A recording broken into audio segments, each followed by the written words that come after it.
అందరూ ఎలా ఉన్నారు? బాగున్నారా? ఈరోజు అయితే పనసకాయ బిర్యానీ అనేది చేస్తున్నాను. చూడండి, ఇవి పనసకాయలు 1/2 kg తీసుకున్నాను. ఇవి కొద్దిగా ఆయిల్ వేసి నూనెలో డ్రై రోస్ట్ అనేది చేశాను. డ్రై రోస్ట్ కాదు, ఆయిల్లో వేసేసి కొంచెం ఫ్రై అనేది చేశాను. ఇవి ముక్కలు 1/2 kg. ఇంకో మందపాటి గిన్నె పెట్టేసుకున్నాను. గిన్నె పెట్టుకొని దీంట్లో ఏమేమి వేసానంటే చూడండి, లవంగాలు, ఇలాచీలు, ఇంకా జీలకర్ర, ఇంకా స్టార్ అనా వేసాను. 2 వేసాను. 2 స్టార్ అనా పూలు వేసాను. దాంట్లోకి ఏమేమి కావాలంటే సన్నగా చాప్ చేసుకున్న ఆనియన్ ఇలా పొడుగ్గా చేసుకోవాలి. ఇలా పొడుగ్గా కట్ చేసుకోవాలి. ఒక టమాటా సరిపోతుంది. కొద్దిగా కొత్తిమీర, పుదీనా 2 నీట్గా వాష్ చేసి పెట్టుకున్నాను. ఇప్పుడు కొద్దిగా మనకి గిన్నె అనేది హీట్ ఎక్కింది కదా, ఇప్పుడు ఈ ఆనియన్స్ అనేది అన్నీ ఇందులో ఇట్లా క్రష్ చేసుకుంటూ వేసుకోవాలి. మనకి ఆనియన్ అనేది మంచిగా ఫ్రై అవ్వాలన్నమాట. చూడండి, ఇట్లా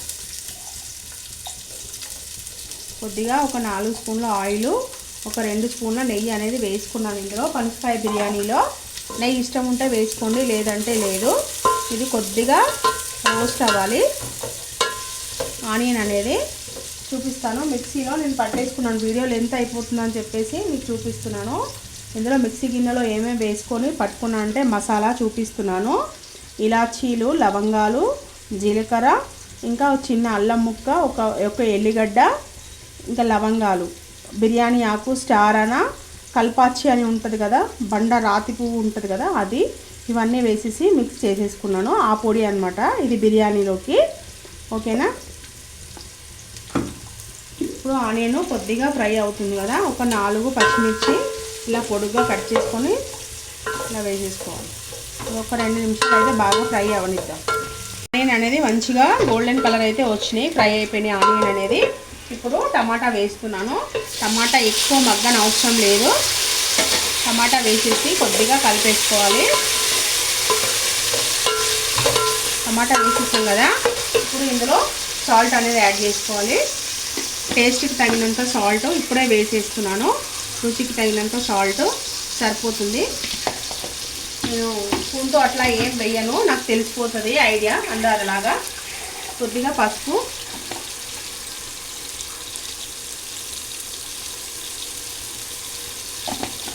వేసాను కదా, కొంచెము కారం, 1 టీ స్పూన్ కారం.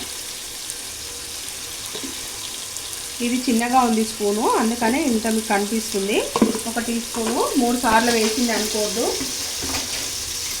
ఇప్పుడు ఇదంతా చక్కగా మంచిగా కలిపేసుకోవాలి. ఒక 2 నిమిషాలు అనేది మంచిగా కలిపేసుకోవాలి. టమాటా అంతా కూడా మగ్గింది. చూడండి, కొత్తిమీర వేసేస్తున్నాను. ఒక కట్ట కొత్తిమీర, ఒక కట్ట పుదీనా, చిన్నది, పెద్దది కాదు. ఇది కూడా కొద్దిగా ఒక 2 నిమిషాలు అనేది మంచిగా మనకి మగ్గనిచ్చేసుకోవాలి.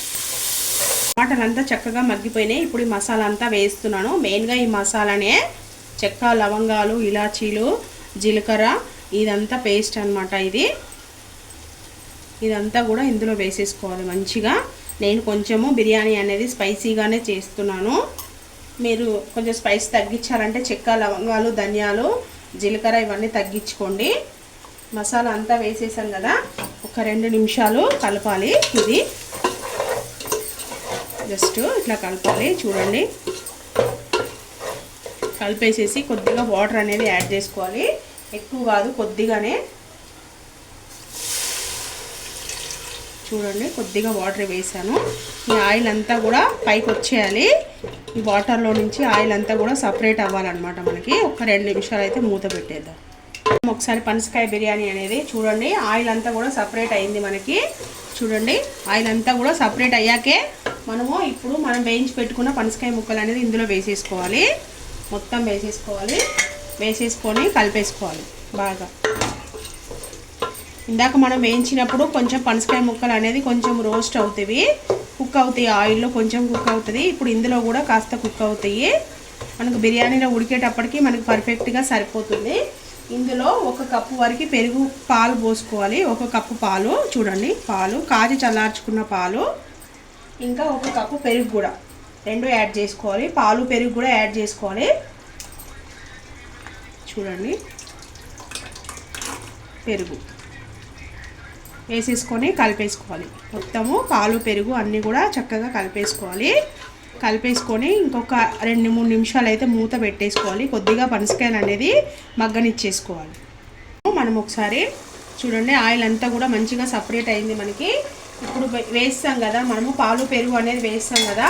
ఇప్పుడు 2 నిమిషాలు అయ్యాక లెమన్ ఒకటి పిండేసుకోవాలి. ఒక లెమన్ మొత్తం పిండేసుకోవాలి. ఒక కాయ సపరేట్గా మొత్తం పిండేసుకోవాలి. పిండేసుకొని కలిపేసి ఇంకొక 2 నిమిషాలు మళ్ళీ మూత పెట్టేసేయాలి. మనకి అప్పుడు పనసకాయలు అనేది పర్ఫెక్ట్గా కుక్ అవుతుంది. లెమన్ కంపల్సరీ వేయాలి. ఇంకొక 2 నిమిషాలు అనేది మూత అనేది పెట్టేద్దాం. లెమన్ వేసాం కదా, 2 నిమిషాలు అవుతుంది. చూడండి ఆయిల్ అంతా కూడా పర్ఫెక్ట్గా పైకి వచ్చేసింది.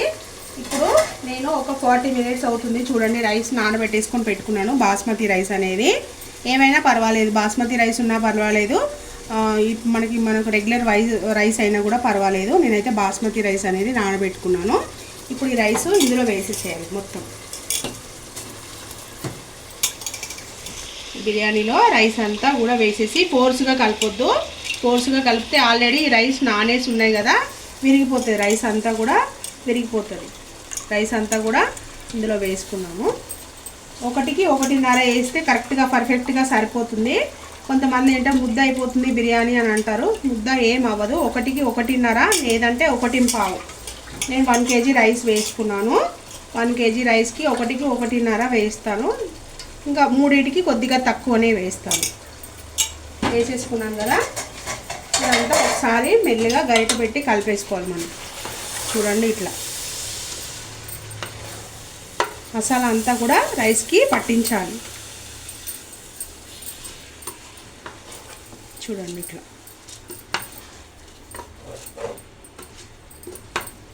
మసాలా అంతా రైస్కి అంతా పట్టింది కదా. చూడండి మీకు తెలుస్తుంది, రైస్కి అంతా కూడా పట్టేసింది మసాలా అంతా.